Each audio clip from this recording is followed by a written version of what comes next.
नमस्कार दोस्तों, GS academy के यूट्यूब चैनल पे आपका स्वागत है। जैसा कि हमने अपनी पिछली कक्षा का अंत जो है वैदिक सभ्यता से किया था, जिसमें कि हमने वैदिक कालीन यानी कहने का मतलब है ऋग वैदिक कालीन समाज, राजनीति, धर्म के विषय में विस्तृत जानकारी ली थी। तो आज जो हमारा टॉपिक होगा वो वेद से रिलेटेड होगा, जिसमें कि हम वेद, ब्राह्मण ग्रंथ, आरण्यक, उपनिषद इसके विषय में एक अध्ययन करेंगे। कहने का अर्थ है कि अध्ययन का जो दायरा होगा वो एग्जाम के दृष्टिकोण से महत्वपूर्ण होगा, ना कि ज्ञान से, विस्तृत ज्ञान से। हमारा जो ये आज का टॉपिक है वो एग्जाम में आपको परफेक्ट मार्क्स दिलाएगा, ना कि ज़्यादा नॉलेज देगा। क्योंकि एग्जाम में मैं जो आपको बताऊंगा, एग्जाम में क्वेश्चन का जो आंसर होता है यहीं से निकलता है। तो चलिए आइए हम वेदों की ओर चलें। स्वामी दयानंद जी का कथन भी है, वेदों की ओर लौटो। तो हम जो अध्ययन कर रहे हैं वेद का, तो वेद की जो रचना है वह दो कालों में हुई। पहला ऋग्वैदिक काल था, जिसके विषय में केवल जानकारी हमें ऋग्वेद से ही मिलते हैं। उसके बाद के काल में, कहने का अर्थ है, मैं फिर से आपको बता दे रहा हूँ कि ऋग्वैदिक काल की जितनी भी जानकारी हमें केवल ऋग्वेद से मिलती है। उस समय केवल एक ही पुस्तक थी जो थी ऋग्वेद। बाद के कालों की जानकारी के लिए हमारे पास सामवेद, यजुर्वेद, अथर्ववेद, ब्राह्मण ग्रंथ, आरण्यक, उपनिषद है। तो केवल ऋग्वेद ऋग्वैदिक कालीन समाज के लिए है। इसके बाद आए हैं सामवेद, यजुर्वेद, अथर्ववेद, ब्राह्मण ग्रंथ, आरण्यक और उपनिषद।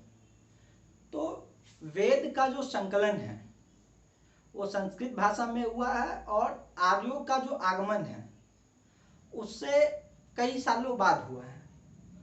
वैदिक संस्कृति के आरंभ होने के कई सालों बाद आपको वेदों का संकलन हुआ है, क्योंकि आर्यों की जो इतिहास है वो हमें वेदों के माध्यम से पता चलता है, और वेदों का संकलन आपको गुप्त काल तक पूरा हुआ है। तो मैं पहले ऋग्वेद की ओर जाता हूं। तो ऋग्वेद के बारे में मैंने आपको पहले भी बताया और अब भी बता रहा हूं कि इससे हमें ऋग्वैदिक कालीन सामाजिक, आर्थिक, धार्मिक जीवन के विषय में पता चलता है। इसके अलावा इसके एक उपवेद भी है इसको समझने के लिए, जिसे हम आयुर्वेद कहते हैं। ऋग्वेद का एक उपवेद भी है जिसे आयुर्वेद कहते हैं। ऋग्वेद के अंदर 10 मंडल हैं, 1028 सूक्त हैं और लगभग 11,000 के आसपास ऋचाएं हैं। ऋग्वेद में 10 मंडल, 1028 सूक्त और 10,600 या 11,000 के आसपास ऋचाएं हैं। ऋग्वेद हमें ऋग्वैदिक कालीन समाज के विषय में जानकारी देता है, ठीक है। और वेद, इसकी जो रचना है, हालांकि कृष्ण द्वैपायन वेदव्यास द्वारा की गई है संकलन इसका, लेकिन ऐसा माना जाता है कि वेद अपौरुषेय है। वेद देवताओं द्वारा दी गई एक पुस्तक है। इसका निर्माण किसी मनुष्य ने नहीं किया है, बल्कि देवताओं ने स्वयं किया है, ऐसा माना जाता है। इसके बाद हम चलते हैं सामवेद की ओर। सामवेद के लिए जो उपवेद है वह है गंधर्व वेद। तो सामवेद जो है, इससे हमें संगीत के विषय में जानकारी मिलती है। इसमें जो भी ऋचाएं वगैरह लिखी गई थी तो उससे जो है लयबद्ध तौर पे लिखा गया था, तो इससे हमें संगीत के विषय में जानकारी मिलती है। ऐसा कहा जाता है कि संगीत का जो जन्म है वह सामवेद से ही हुआ है। और सामवेद को समझने के लिए जो उपवेद है वह है गंधर्व वेद, और इसमें 2000 के आसपास मंत्र हैं। तो मैंने आपको बताया सामवेद से ही गायन का जन्म हुआ है, नृत्य का, संगीत का जन्म हुआ है, और इसके जो उपवेद हैं वो गंधर्व वेद है। इसके बाद हम चलते हैं यजुर्वेद के ओर। यजुर्वेद का जो उपवेद है वह है धनुर्वेद। यजुर्वेद का जो उपवेद है वह है धनुर्वेद। इसके अंदर हमें 1600 के आसपास, 1560 है हालांकि, लेकिन 1600 के आसपास मंत्र हैं, और इसमें यज्ञों का उल्लेख किया गया है। यजुर्वेद के अंदर यज्ञों का उल्लेख किया गया है। और सामवेद जो है वह लयबद्ध है और गायन करने वाली क्रिया में है। ऋग्वेद से ही, ऋग्वेद की ही ऋचाओं और मंत्रों को सामवेद में और यजुर्वेद में लिया गया है। तो ऋग्वेद में जितने भी मंत्र हैं उसी को आगे चल के सामवेद में और यजुर्वेद में इस्तेमाल किया गया है। इसके बाद जो हमारा आखिरी वेद है वो है अथर्ववेद, और इसका जो उपवेद है वो है शिल्पवेद। अथर्ववेद का जो उपवेद है वो है शिल्पवेद। तो मैंने आपको 4 वेद के विषय में बताया, ऋग्वेद, सामवेद, यजुर्वेद और अथर्ववेद। इसके बाद मैंने आपको इसके उपवेद के बारे में बताया, ऋग्वेद का उपवेद आयुर्वेद, सामवेद का उपवेद गंधर्ववेद, यजुर्वेद का उपवेद धनुर्वेद और आपको अथर्ववेद का शिल्पवेद। तो इस तरह मैंने आपको 4 वेदों के विषय में बताया।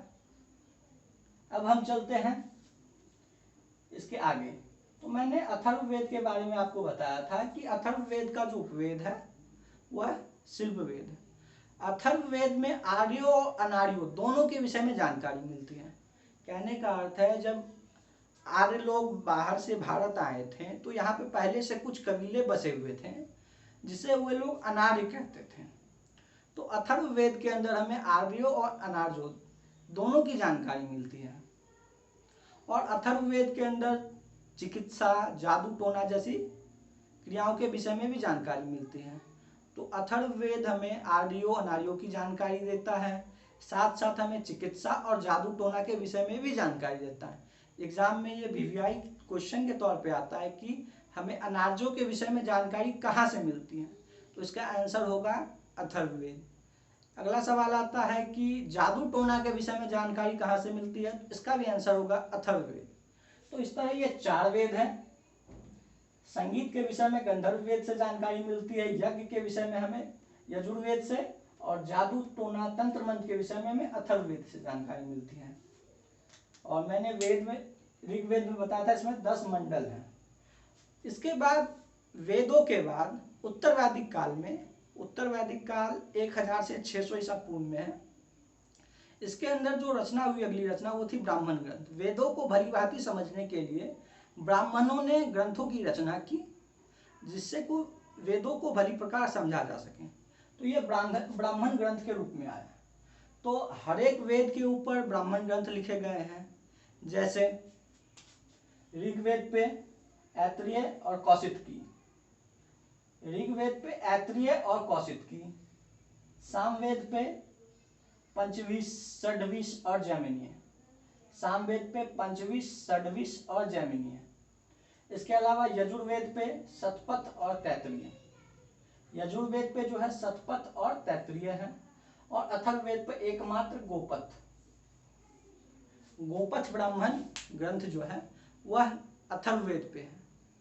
इसके बाद मैं फिर से आपको रिपीट कर दे रहा हूं, ऋग्वेद पे ऐत्रेय और कौशितकी, सामवेद पे पंचविश, षड्विश और जैमिनीय, यजुर्वेद को में शतपथ और तैत्तिरीय, अथर्ववेद में गोपथ ब्राह्मण। आप एक चीज जान लीजिए कि यजुर्वेद भी 2 भागों में बटा हुआ है, एक है कृष्ण यजुर्वेद और एक है शुक्ल यजुर्वेद। तो यजुर्वेद भी 2 भागों में बटा हुआ है, ये आप एक लिख सकते हैं, कृष्ण और शुक्ल। तो वेद के बाद ब्राह्मण ग्रंथ आए, ये मैंने आपको बताया। अब आगे हम चलते अरण्यक की ओर। अरण्यक इसलिए इसे कहा जाता है क्योंकि इसकी जो रचना है वो जंगल में बैठ के हुई। अरण्यक का अर्थ होता है जंगल में की गई रचना। अरण्यक शब्द का अर्थ ही वन से लिया जाता है, तो वनों में इसकी रचना होने के कारण इसे अरण्यक कहा गया। और ये भी सभी वेदों पे बना हुआ है अरण्यक, और इसका नाम भी लगभग सेम ही है, ब्राह्मण ग्रंथ के आधार पे ही इसका भी नाम रखा गया है। इसके बाद अगला जो आता है वो है उपनिषद। उपनिषद का सामान्य अर्थ होता है गुरु के समीप बैठकर ज्ञान की प्राप्ति करना। उपनिषद का जो अर्थ है सामान्य तौर पर वह है गुरु के समीप बैठकर ज्ञान की प्राप्ति करना। उपनिषदों की संख्या जो है वो 100 से ज्यादा है। उपनिषद 100 से ज्यादा है, लेकिन हमें जो मुख्य उपनिषद जानने हैं वो है मुंडकोपनिषद और कंठोपनिषद। मुंडकोपनिषद और कंठोपनिषद। सत्यमेव जयते का जो स्लोगन है, सत्यमेव जयते,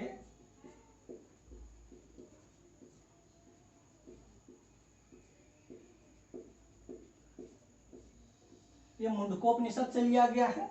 और यम और नचिकेता का जो संवाद है, यम नचिकेता का संवाद, वो कंठोपनिषद में है।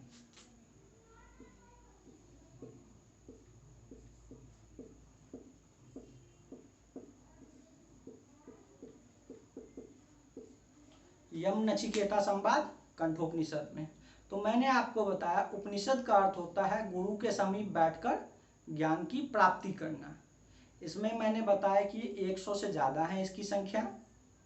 और इसमें जो प्रमुख उपनिषद है, इसमें मैंने आपको बताया मुंडकोपनिषद और कंठोपनिषद। इसके अंदर सत्यमेव जयते का वाक्य है और कंठोपनिषद में यम और नचिकेता का संवाद है। उपनिषद जो है वह वेद, ब्राह्मण ग्रंथ, अरण्यक इसके बाद है। तो उत्तर वैदिक काल में जो है, जो यज्ञ प्रथा थी या जो भी धार्मिक कर्मकांड थे, वो बहुत ही बड़े पैमाने पे होने लगा था। तो इसलिए उपनिषदों में इसकी आलोचना की गई और इसी के लिए उपनिषदों की रचना भी हुई थी। उपनिषदों में कहा गया कि यज्ञ एक टूटी हुई नौका है जिस पे बैठ के भवसागर को पार नहीं किया जा सकता।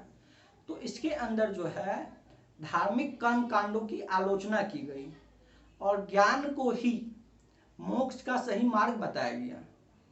उपनिषद के अंदर जो है ज्ञान को मोक्ष का सही मार्ग बताया गया और यज्ञ प्रथा और बलि प्रथा की जो है निंदा की गई। तो मैंने आपको वेदों के विषय में बताया। वेद कितने हैं? तो 4। पहला ऋग्वेद, सामवेद, यजुर्वेद, अथर्ववेद। इसमें मैंने आपको बताया कि ऋग्वेद का जो उपवेद है वो है आयुर्वेद, सामवेद का उपवेद है गंधर्ववेद, यजुर्वेद का उपवेद है धनुर्वेद और अथर्ववेद का उपवेद है सिद्धवेद। ऋग्वेद में मैंने आपको बताया इसके अंदर 10 मंडल हैं, 1028 सूक्त हैं और 11,000 के आसपास ऋचाएं हैं। फिर मैंने आपको ब्राह्मण ग्रंथ बताया, उसके बाद मैंने आपको अरण्यक बताया और फिर मैंने आपको उपनिषद के विषय में बताया। अब हम थोड़ा सा ये देख लेते हैं कि जो ऋग्वेद के अंदर मंडल है उसमें से महत्वपूर्ण मंडल कौन कौन से हैं। जो सबसे महत्वपूर्ण मंडल है वो आप जान लीजिए 3रा, 9वां और 10वां है। ऋग्वेद के अंदर 3रा, 9वां और 10वां इंपॉर्टेंट मंडल है, जिसमें हमें 3रा मंडल जो है इसकी रचना विश्वामित्र द्वारा की गई है और इसके अंदर गायत्री मंत्र है का उल्लेख है। ऋग्वेद के 3रे मंडल में हमें गायत्री मंत्र का उल्लेख मिलता है। इसके बाद 9वां मंडल है, इसकी रचना अंगिरस द्वारा की गई है और इसमें हमें सोम देवता को समर्पित नजर आता है। ऋग्वेद का 9वां मंडल हमें सोम देवता को समर्पित नजर आता है। और ऋग्वेद के 10वें मंडल में पुरुष सूक्त के अंदर चतुस्वर्ण समाज का उल्लेख है। ऋग्वेद के 10वें मंडल में पुरुष सूक्त में चतुस्वर्णीय समाज का उल्लेख है, जिसमें कि 4 वर्णों का उल्लेख किया गया है, जिसमें ब्राह्मण, क्षत्रिय, वैश्य और शूद्र की कल्पना की गई है।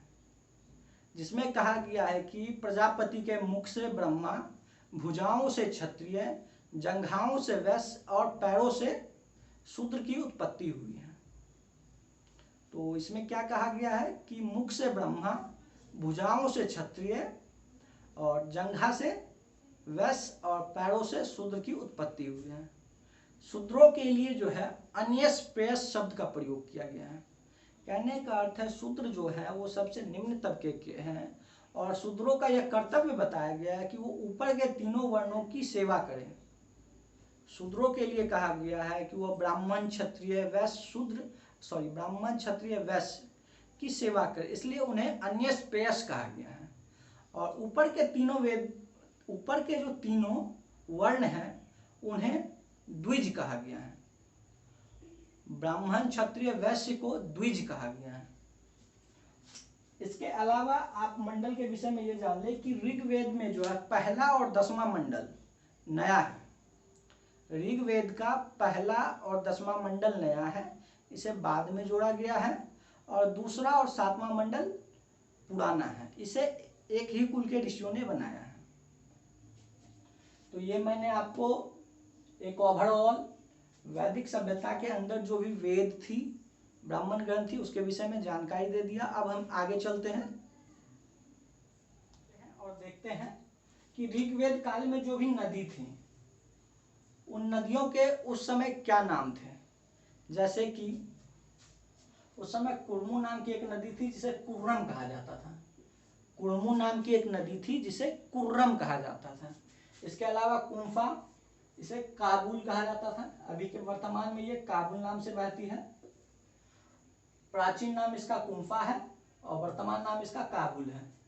वितस्ता, इसे झेलम के नाम से भी हम जानते हैं। वितस्ता को भी हम झेलम के नाम से जानते हैं। अस्किनी, ये चिनाब है, वर्तमान में ये अस्किनी नदी को वर्तमान में हम चिनाब नाम से जानते हैं। वैदिक काल में इसे अस्किनी कहा जाता था। सतुंद्री, यह सतलज नदी है। ऋग्वैदिक काल में जो है, उत्तर वैदिक काल में जो है सतुंद्री के नाम से जाना जाता था, जिसका अभी वर्तमान नाम सतलज है। इसके बाद विपाशा, यह व्यास नदी के लिए उल्लेख किया गया है। वैदिक काल में विपाशा नदी जो थी, आधुनिक काल में वो व्यास नदी है। इसके बाद गोमती या गोमल नदी, प्राचीन काल में इसका नाम गोमती था, आधुनिक काल में यह गोमल हो गया। सिंध, सिंधु, इसका नाम अभी वर्तमान में सिंध है। सदानीरा, इसका नाम अभी गंडक है। सदानीरा नदी है जो है उसका नाम अभी गंडक है। यह बिहार उत्तर प्रदेश के आसपास बहती है। तो एक ऋग्वेद में एक कहानी भी है कि वैदिक कालीन साहित्यों में कि एक ऋषि थे गौतम राहुगण, उन्होंने आर्य संस्कृति के प्रचार के लिए कदम बढ़ाया और वो गंडक नदी तक आए, लेकिन वो गंडक नदी को पार नहीं कर पाए और वहां से वो लौट गए। तो इसलिए उन्होंने गंडक नदी के इस पार के क्षेत्र को व्रात्य भूमि कह दिया और जहां तक उन्होंने आर्य संस्कृति का प्रसार किया था उसे उन्होंने सही कहा और उसके बाद के भूमि को उन्होंने व्रात्य भूमि या अपवित्र भूमि के नाम से जाना। इसके बाद दृश्यदती यानी घनघर और सवतु स्वात। तो मैंने आपको बताया इन नदियों के बारे में जिसका प्राचीन नाम कुछ और था और आधुनिक में इसका नाम कुछ और हो गया। तो एक बार फिर मेरे साथ रिपीट कर लीजिए और साथ में लिखते भी रहिएगा जिससे कि आपका नोट डाउन होता रहे और बाद में रिवीजन के टाइम पे आसानी हो। जिसमें मैंने बताया कुर्मू, कुर्रम, कुंफा, काबुल, वितस्ता, झेलम, अस्किनी चिनाब, सतुंद्री सतलज, विपाशा व्यास, गोमती गोमल, सिंधु सिंध, सदानीरा गंडक, दुष्यदती घनघर, सवतु स्वात। इसके अलावा जो ऋग्वेद काल में जो समाज में था, ऋग्वेद काल में सॉरी उत्तर वैदिक कालीन समाज में जो है विवाह का भी प्रचलन आरंभ हो गया था। हालांकि विवाह का प्रचलन तो पहले से ही था, लेकिन इस समय कई अन्य प्रकार के विवाह भी प्रकट हुए। यानी कहने का मतलब समाज में प्रचलन बढ़ा, जिसमें मुख्य रूप से हम 8 प्रकार के विवाह का उल्लेख देखते हैं। जिसमें मुख्य तौर पे ब्रह्म विवाह, देव विवाह, प्रजापत्य विवाह, आश्र विवाह, गंधर्व विवाह, असुर विवाह, राक्षस विवाह और पैचास विवाह है। तो ये 8 प्रकार के विवाह हैं। तो देव विवाह, ब्रह्म विवाह सबसे ऊपर आता है। तो ब्रह्म विवाह को सबसे अच्छा माना जाता है। हालांकि ऊपर के जो 4 विवाह हैं, ब्रह्म विवाह, देव विवाह, प्रजापत्य विवाह, आश्र विवाह, इसे समाज में मान्यता थी और नीचे के 4 विवाह को समाज में मान्यता नहीं थी। इसे निकृष्ट दृष्टि से देखा जाता है। नीचे के जो भी 4 विवाह है, जिसमें गंधर्व विवाह, असुर विवाह, राक्षस विवाह, पैचास विवाह है, इसे समाज में मान्यता नहीं था। ऊपर के 4 विवाह को समाज में मान्यता था, नीचे के 4 विवाह को मान्यता नहीं था। तो ब्रह्म विवाह के अंतर्गत क्या होता था कि एक ही कुल के, एक ही वंश में जो है शादी का प्रावधान था, जिसमें पिता अपनी कन्या के लिए उसी वंश का वर ढूंढता था, मतलब उसी वर्ण का वर ढूंढता था और उसकी शादी जो है वो कर देता था। और इसमें एक कंडीशन अप्लाई करता था, एक कंडीशन अप्लाई होता था कि जब तक पत्नी जिंदा रहेगी पुरुष दूसरा शादी नहीं कर सकता था, कि पत्नी के जिंदा रहते पुरुष दूसरी शादी न करने का वचन देता था कन्या पक्ष को। इसके बाद जो है देव विवाह। देव विवाह के अंतर्गत क्या होता था कि कन्या को सुसज्जित करके वस्त्र आभूषण पहना के आभूषणों से लाद कर यज्ञ करके किसी ऋषि से उसका विवाह कर दिया जाता था। देव विवाह के अंतर्गत किसी ऋषि से कन्या को सोने चांदी से सुसज्जित करके उसका विवाह कर दिया जाता था। इसके बाद है प्रजापत्य विवाह। प्रजापत्य विवाह जो है इसके अंदर बिना लेन देन का विवाह होता था। प्रजापत्य विवाह के अंतर्गत किसी भी प्रकार का लेन देन नहीं होता था और ये भी उचित विवाह की श्रेणी में आता है। आश्रम विवाह के अंतर्गत कन्या का पिता वर को बैल देता था, एक जोड़ी या उससे ज्यादा, एक जोड़ी का चलन था, एक जोड़ी बैल देता था और कन्या से उसका विवाह होता है। उसके बाद नीचे के 3-4 विवाह हैं, ये समाज में मान्य नहीं थे लेकिन जानना तो जरूरी है। गंधर्व विवाह मौजूदा चलन में जो अभी है चल रहा लिविंग रिलेशनशिप या कह लीजिए प्रेम विवाह जो है वो गंधर्व विवाह का ही रूप है। इसके बाद है असुर विवाह।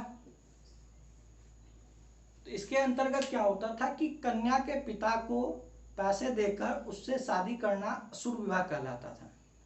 कन्या के पिता को पैसे देकर या कोई लालच देकर उसकी कन्या से के साथ शादी करना असुर विवाह के अंतर्गत आता था। राक्षस विवाह, इसके अंतर्गत क्या होता था कि युद्धोपरांत जो है जीते हुए पक्ष के द्वारा हारे हुए पक्ष की जो भी माँ बहन बेटी थी उसके साथ विवाह कर लिया जाता था, तो ये राक्षस विवाह कहलाता था। तो राक्षस विवाह के अंतर्गत क्या होता था कि जीता हुआ पक्ष हारे हुए पक्ष की माँ बहन बेटियों से विवाह कर लेता था और ये राक्षस विवाह कहलाता था। और अंतिम है पैचास विवाह। इसके अंतर्गत क्या होता था किसी भी सोई हुई स्त्री के साथ या किसी के साथ बलपूर्वक शारीरिक संबंध स्थापित करने के बाद कन्या जब उससे विवाह कर लेती थी तो ये पैचास विवाह के अंतर्गत आता था। तो इस तरह मैंने आपको 8 विवाह के विषय में बता दिया, नदियों के विषय में बताया, वेदों के विषय में बताया, ब्राह्मण ग्रंथ अरण्यक उपनिषद के विषय में बताया। तो इस तरह मैंने आपको वेदों से रिलेटेड एक ओवरऑल परिचय दे दिया, नदियों के विषय में बता दिया, विवाह के विषय में बता दिया उस समय के। तो आज मैं अपनी कक्षा का अंत यहीं करना चाहूँगा और उससे पहले मैं कहना चाहूँगा कि हमारी जो भी वीडियो बन रहे हैं वो लगातार बनेंगे और हम इसके बाद मध्यकालीन भारत, उसके बाद आधुनिक भारत का भी वीडियो बनाएंगे और आगे चल के हम राज व्यवस्था, अर्थव्यवस्था, भूगोल और विज्ञान इन सब की भी वीडियो बनाएंगे। लेकिन उसके लिए आपका समर्थन जरूरी है, इसलिए हमारे चैनल को लाइक, शेयर और सब्सक्राइब जरूर कर दें। Thank you.